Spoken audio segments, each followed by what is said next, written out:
Ave Explores Live, our weekly conversation with an expert in the area that we are currently exploring, to bring to you either on Facebook Live, Vimeo, YouTube, maybe you're watching on IGTV, wherever you are, we are happy to have you with us today for our last Ave Explores Live of this particular Ave Explores series on faith and science. For the past few weeks, we have been digging into the relationship between, as Dr. Baglow said on one of our podcasts, the relationship between the how and the why. Science trying to pursue the how and faith trying to pursue the why. And together, faith and science work to an understanding and a pursuit of the truth.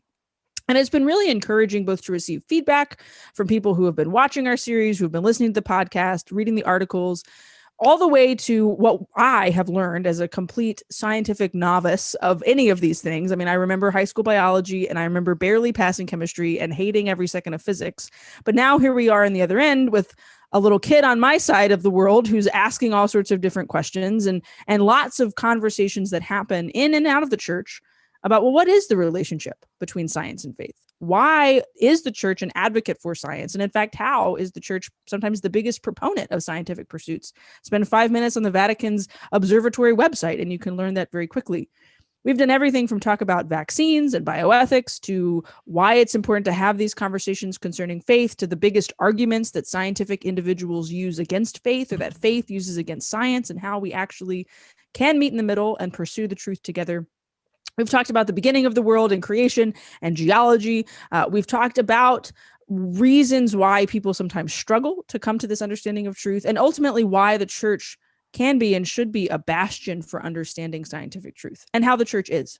And today we are joined by someone who is in pursuit of scientific truth in her professional life and volunteers within a parish community, helping educate young people about the faith. And so she calls herself the Catechist scientist. Dr. Danielle Seckfort has a PhD in computational biology. She's going to explain to us what that means. She's expecting her first child, and she joins us from Houston, Texas today to really dig into an element of her life and her ministry and how we can talk about faith and science, especially with young people. Danny, thanks so much for joining us on Ave Explores Live.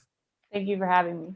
It's so great. We've met in person. We were at a youth conference together in the before times. What was that? The summer of 2018, summer of 2019? 2019, yeah. A while ago. It feels like 2 lifetimes ago. I remember on that trip meeting you and going to IKEA. And those were like the 2 highlights of the weekend, along with all the ministry that we got to do.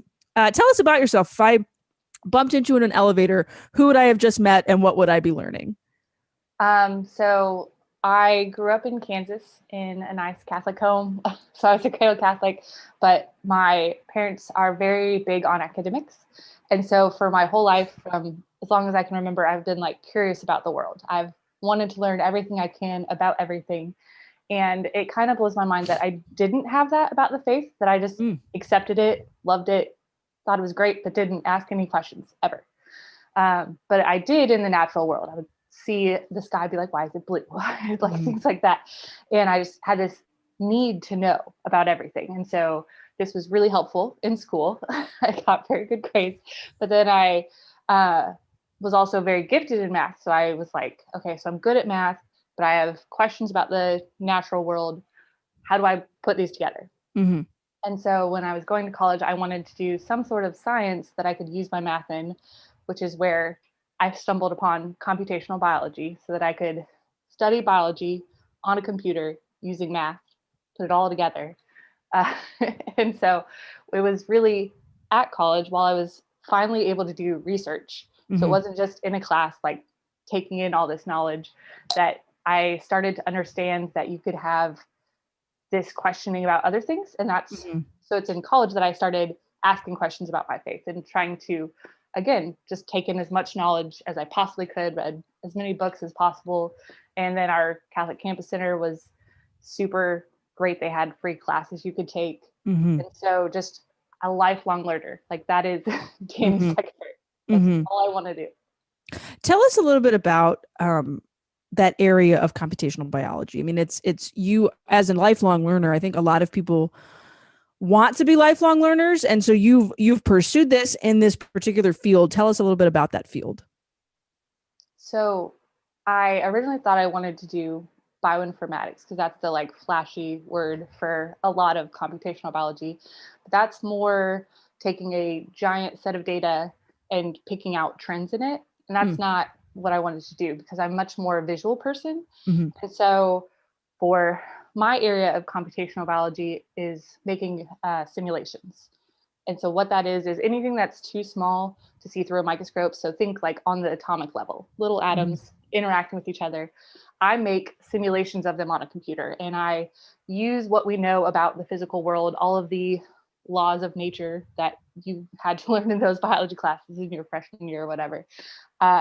We input those into the computer, and then the computer knows how these would act in nature. They know how they would move, how they would either come together, go apart, anything like that. Mm-hmm. And I create this movie of what is happening. And then I use the computer to analyze that movie and say, okay, but what's happening on like a physics level, on a very detailed level. And I learn more about our world around us that way. Can you give me a practical example of one of those simulations that you've done that like I would maybe recognize in the natural world? Probably not. Okay. So, and this was the struggle of my graduate career, was everyone's like, oh, you're going to cure cancer. I'm like, no, I'm like the most basic level. And then 10 steps down the line, someone might use my stuff to cure cancer. Yeah. So like my graduate work was looking at how a single protein, when it was bound to DNA, was very stiff and structured. But when it was not bound to DNA, it flopped around like spaghetti. And so knowing why it does that and what forces are going into that, again, way down the line, nothing to do with me. If there's proteins in our body that are not acting correctly because they're not keeping their shape, or maybe they're too stiff, then maybe we could know, okay, well, if we change this force about it, we could fix that in your body. But again, that's way down the line. Yeah.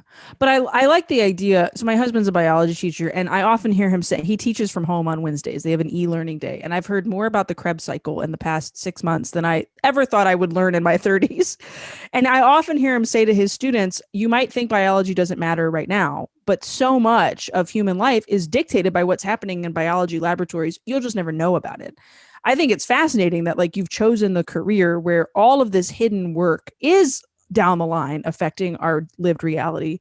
Sure, the freshman in high school who's just trying to get through their class might not understand it, or like the person who's watching this live stream might not completely understand it. I love that your mind works that way, and that I want to pursue that. I want to study this particular area.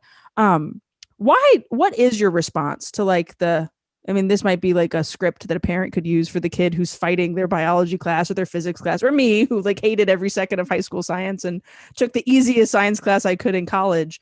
Why should we care about scientific pursuits? Maybe even from a Catholic perspective. So not from a Catholic perspective, so a perfect example that I just learned this last week was the Moderna vaccine. Yeah. They actually were studying the mRNA and how it could be used in therapies in completely different ways, and weren't getting as quick of results, but we're pursuing that, just be pursuing it. And then pandemic happens. They're like, oh, what if we used this technology on this thing, and boom, vaccine in a year. And so even though we don't see how that science study is going to progress, where it's going to go, that just having more knowledge is always a good thing. Yeah. And so even if it's not particularly something that you're interested in at that moment, knowing more, in my perspective, again, lifelong learner, is never a bad thing. Yeah, I agree with that. I think too, if you're pursuing like natural truths, a biological truth, there's an inspiration perhaps to want to pursue the supernatural truths, to pursue theology. And that's kind of happened in your life. I mean, you're a lifelong Catholic, like you said, lifelong learner in the scientific realm. How did you then start to begin working with young people and pursuing more understanding of church teaching? So when I moved to Houston for my graduate degree, I immediately wanted to find a community. And so I found a young adult group. But I was like, I have all this knowledge. I have done all this studying. It seems a waste to not give it back. And so within a year of being in Houston, I found a youth group that I could help with, because I was like, I want to give back. I want to share this theological knowledge that I have.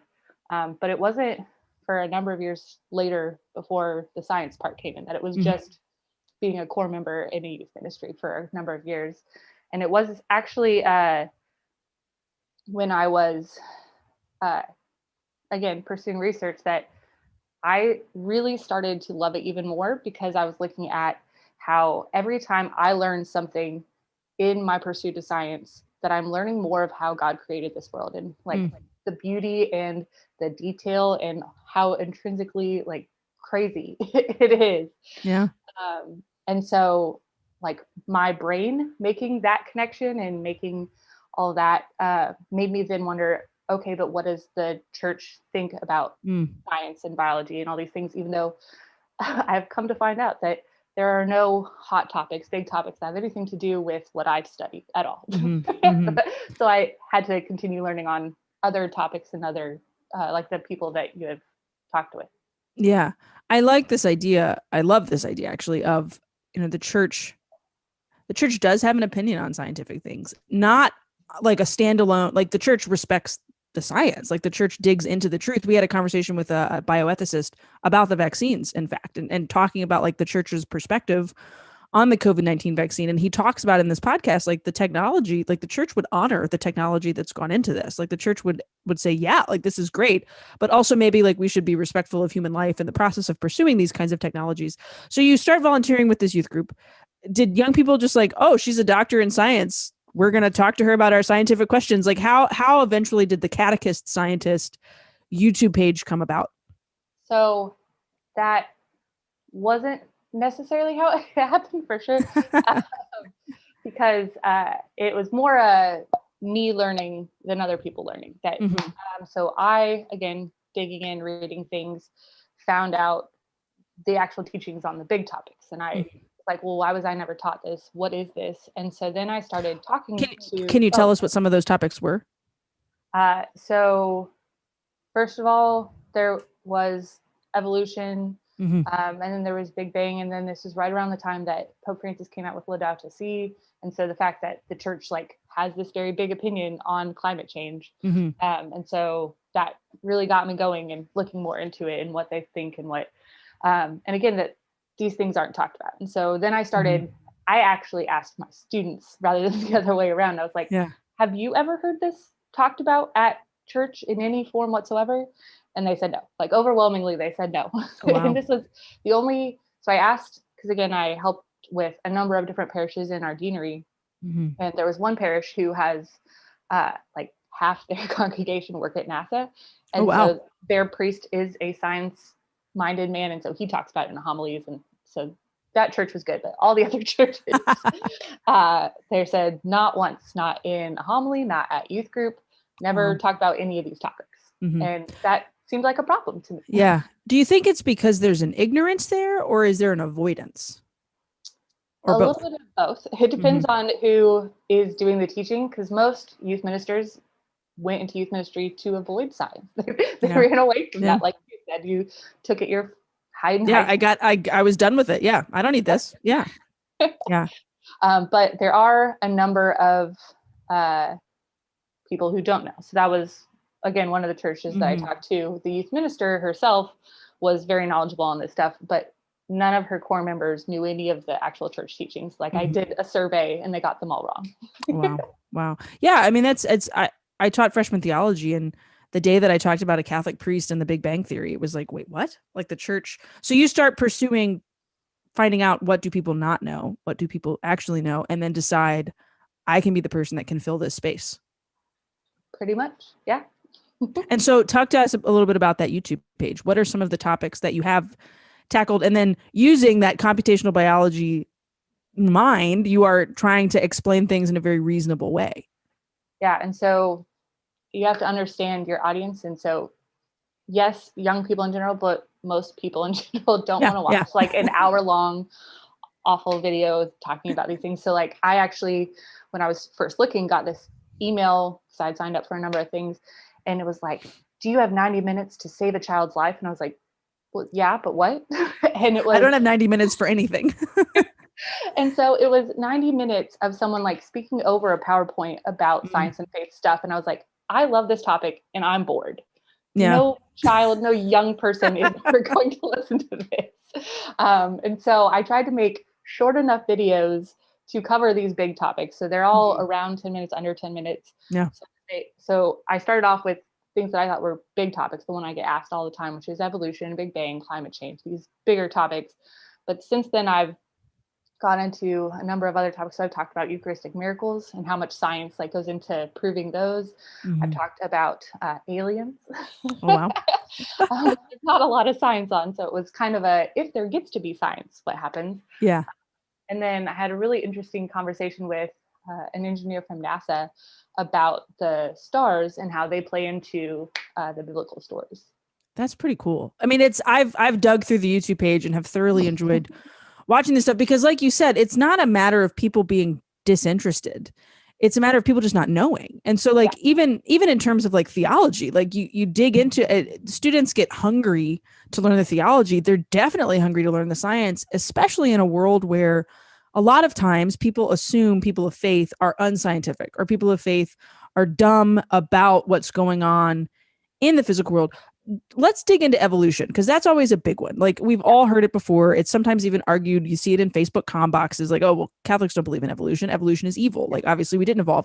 What's the starting point for that kind of a conversation? Like a parent that's watching this who maybe has a child who disagrees with what the church or doesn't know what the church says or wants to dig into this bigger conversation. How does that conversation begin? What are kind of like your talking points? Not to give away the YouTube video because we're going to give a link to people, okay. But like how do we dig into that topic?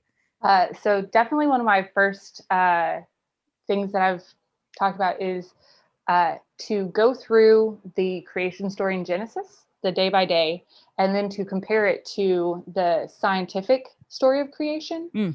All the way back to the Big Bang. And if you look at it, it first of all very clearly lines up. Like there's so much like overlap. It's just said in a very like literary form in the Bible. And so, and again, the Bible says it's 7 days, this says it's billions of years. But I have brought this to people and I've said, okay, here's this way. How does that affect your faith?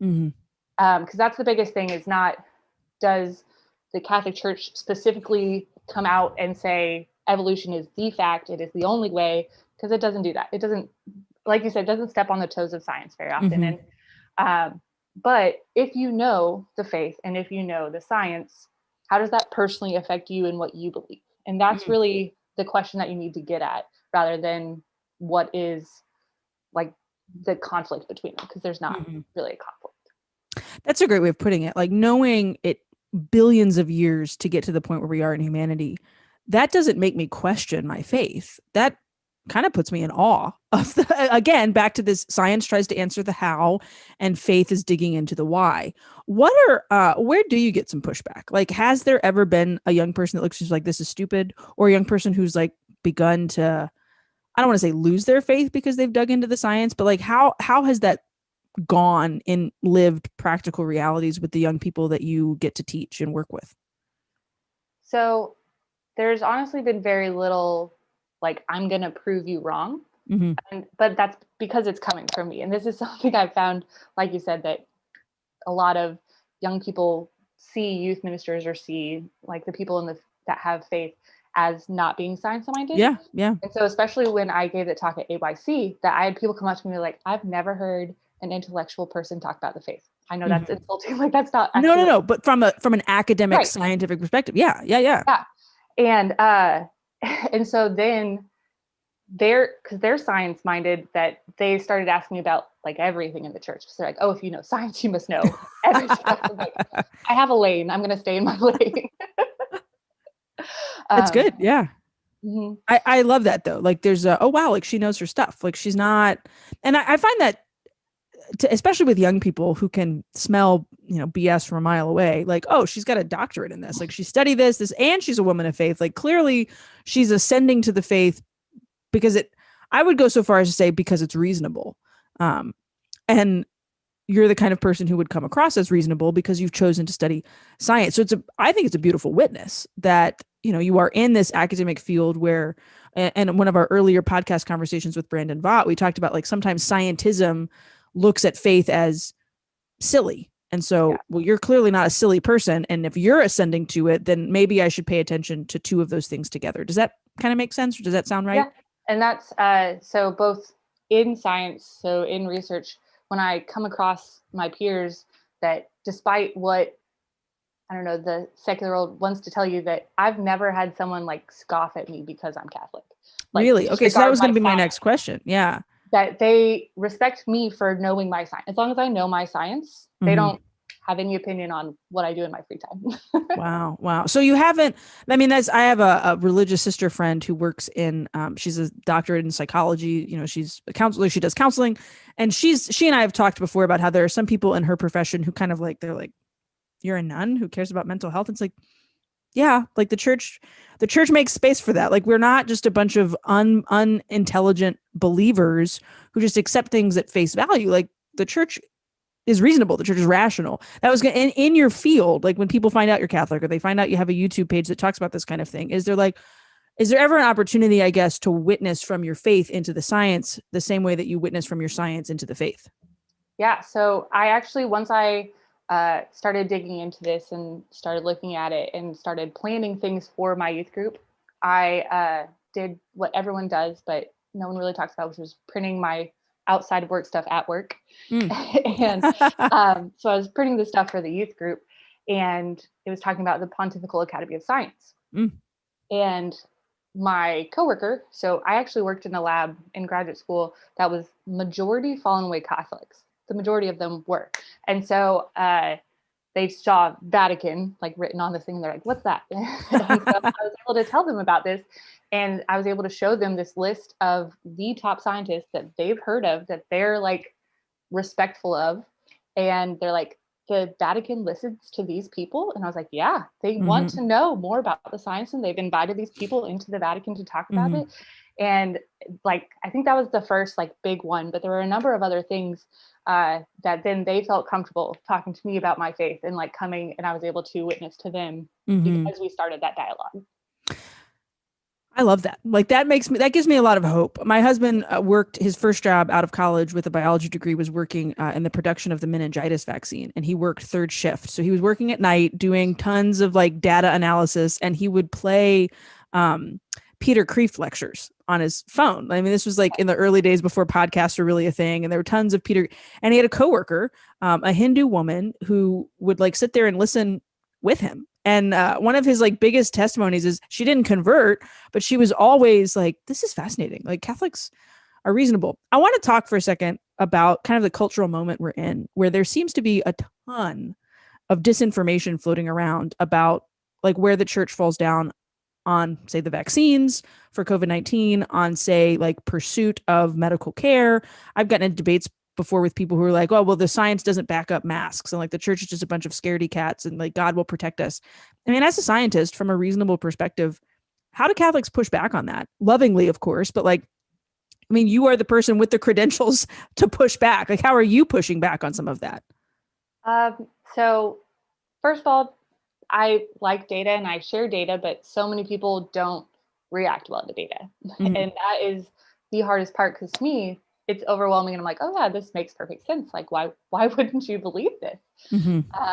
But for a lot of people, they're like, oh, well, they have an agenda when they were doing this research, or this isn't real data, or this isn't enough data, or whatever it is. And so it really is trying to find where they're coming from, why they believe what they do, and then adjusting your approach based on that. And so you might have people that say, well, God will save me.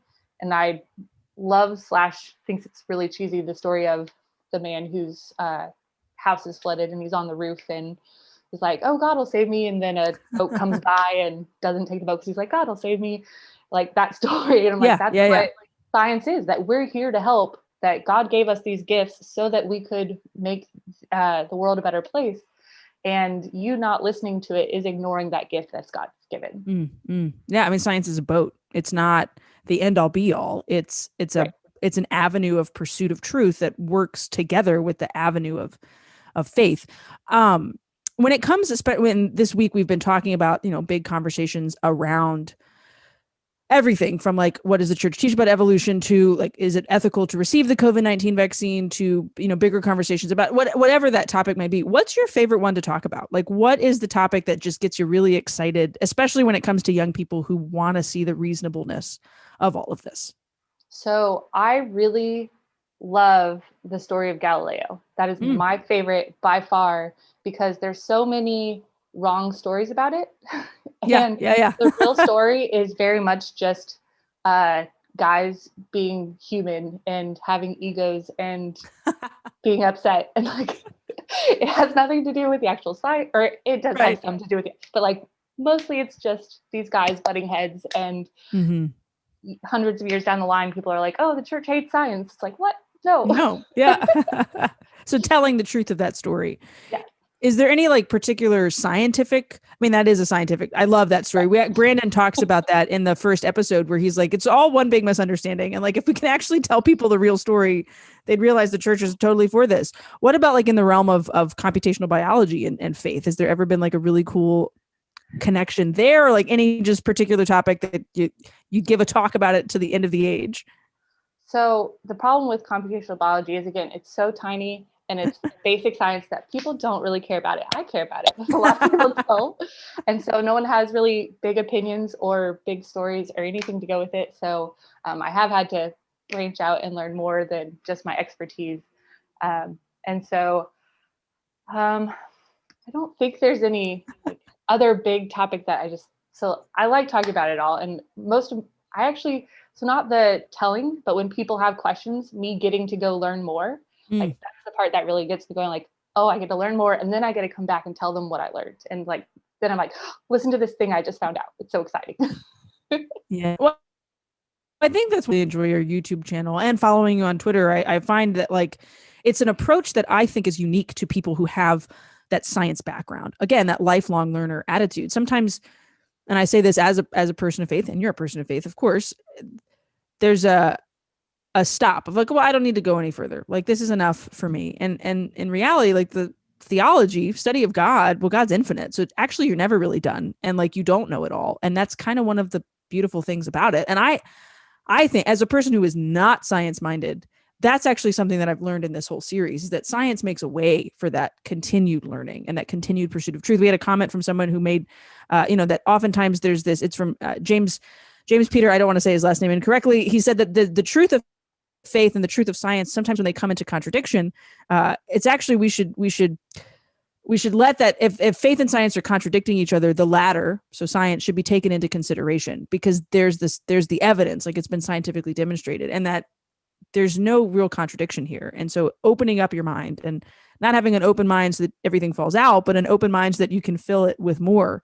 Danny, where can we follow you and learn more about all of the great work that you're doing? So as you mentioned, I have this YouTube channel, which is just under the Catechist Scientist. I also have a website, which is where I have the YouTube videos, but I also have a weekly blog that kind of just shows how you can talk about them in the same sentence, faith and science. And that's at catechistscientist.com. And then I also have a Twitter and an Instagram, and those are IST squared, because I thought I was super clever that catechist and scientist both end in IST. That's awesome. I didn't even ever put that together. That's genius. Look at that. Well, Danny, thanks so much for joining us, and good luck. I know you're expecting your first child. We're so happy for you. Thank you so much for taking the time to join us today. We're going to drop the links into the comments, and then you'll be available when we share this on IGTV. Folks can always find you on there to ask you questions and to pursue conversation more. Thank you so much for taking the time. Thanks. She shared something really beautiful that inspires me to, go actually pick up a biology textbook again, go watch more of her YouTube videos, is that pursuing this and looking in this perspective of, I always want to learn more, and I can go back to another person and say, hey, look what I found, look what I discovered. We did this Ave Explore series on faith and science for a couple of reasons. I mean, one, it's a good topic, and we knew that we could talk to a lot of great experts that would give us tons of good content. The other was because sitting around the table brainstorming these ideas, we always want to explore things that we're interested in.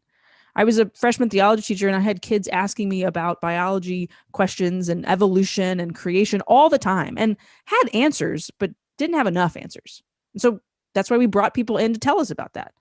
as a person of faith who's been curious about the COVID-19 vaccine and curious about how we're responding to the moments in our world, well, we wanted to talk to people that could dig into that.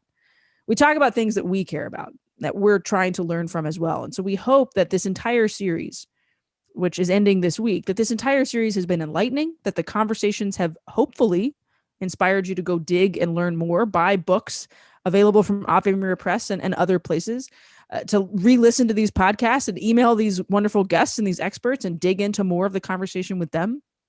You can find all of the content that we're creating over at AveMariaPress.com. Just right up at the top, there's a big banner that says Ave Explores Faith and Science. Really cool graphic. Click on that and you'll find everything. All of our other Facebook Live conversations, the 9 episodes of our season for the podcast. The last one will be coming out on Friday. This week, we've got Dr. Todd Werner from the Word on Fire Institute and Leah Sargenti talking about her conversion from atheism to Catholicism and how science was an avenue for her. So all of it that we've created, everything from the bioethical conversations to the creation conversations to just why having these conversations in general, I think are very fruitful and life-giving. And I hope that you enjoy them. I hope you click on over to Ave Maria Press to find all that we've created. This, of course, is our last series for the year. We're taking a bit of a summer break, but we'll have a highlight reel of podcasts available soon. So if you subscribe, you'll get all of the updates via email, and we hope that you join us there. Thanks so much for watching this week. We will see you soon.